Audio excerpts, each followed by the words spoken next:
ప్రియులారా, బాగున్నారా? దేవుని వాక్యాన్ని క్రమంగా చదువుచున్నారా? ప్రార్థించుచున్నారా?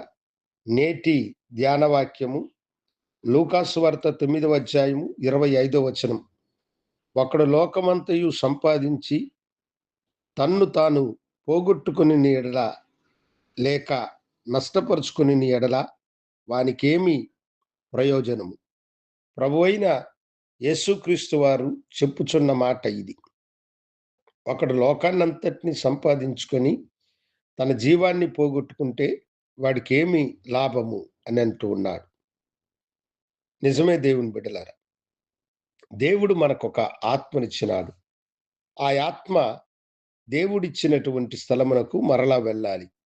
మహాజ్ఞాని అయిన సొలొమోను అంటాడు, మన్నైనది తిరిగి మట్టికి చేరాలి, ఆత్మ తాను అనుగ్రహించి దేవుని యొద్దకు వెళ్ళాలని. అయితే ధనాశలో పడ్డ మనుషుడు లోకాన్నంతటినీ సంపాదించుకోవాలని ప్రయత్నం చేస్తూ ఉంటాడు. తన జీవాన్ని గురించి ఆలోచన లేని మనుషుడిగా ఈ భూమి మీద చర స్థిరాస్తులను సంపాదించాలని పరుగుపెడుతూ ఉంటాడు. అతడు వయసు పైబడిన తర్వాత అతడు సంపాదించింది ఏది కూడా అతని వెంట అతడు తీసుకొని పోలేడు, దానిని అనుభవించలేడు, దానితో అతడు తృప్తి కలిగి ఉండలేడు. దేవుని యొక్క నీతిని వెదుకకుండా, దేవుని వైపు చూడకుండా ఆస్తిని సంపాదించుకోవాలన్న పరుగులో దైవ సన్నిధిని నిర్లక్ష్యము చేసే అనేకులకు కూడా ప్రభు ఈ దినము ఈ హెచ్చరికపు మాటలను అనుగ్రహిస్తూ ఉన్నాడు. నీవు సంపాదించినది ఎవరి కొరకు? నీవు సంపాదించిందంతా నీతో చేతబట్టుకుని ఏమైనా పోగలవా? లేదు కదా. ఎప్పుడైనా నీ ఆత్మను గురించి నీవు ఆలోచించావా? నీ ఆత్మ మరకపట్టినటువంటిదై పాపపు ఊబిలో చిక్కుకొని అది పరితపించడము నువ్వెప్పుడైనా గ్రహించావా? దేవుని సన్నిధిని ఎప్పుడైనా నీవు వెతికావా? ప్రభు ఈ దినము నీకు చెబుతున్న మాట అదే.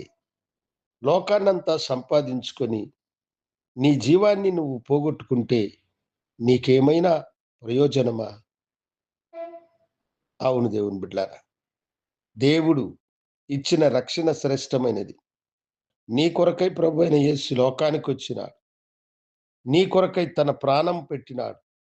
నీ కొరకై ఆయన తిరిగి లేచినాడని ఎప్పుడైనా నీవు ఆలోచించావా? ప్రభువా, ఈ అక్రమమైనటువంటి సంపాదన కాదు నాయనా, నీ నీతిని నేను వెతుకున్నట్లుగా నా ఎడల నీవు కనికరం చూపించమని ప్రభు వైపు చూసి అడగండి. ప్రభువు మీకు తన కనికరమును చూపి ఆయన తన మహిమను మీకు అనుగ్రహించి మిమ్మలను ఆశీర్వదించువాడు.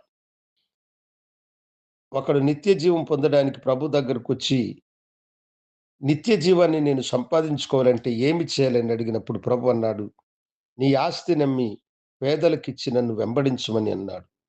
వాడు మిక్కిలి ఆస్తిపరుడు గనుక వాడు తన ముఖమును చిన్నబుచ్చుకొని తిరిగి వెళ్ళినాడు. సంపాదనే తనకు ముఖ్యమనుకొని దేవుడిచ్చే జీవాన్ని వాడు వద్దన్నాడు. ఈ దినము నీ ముందు దేవుడు ఉంచుచున్న ప్రశ్న ఇదే.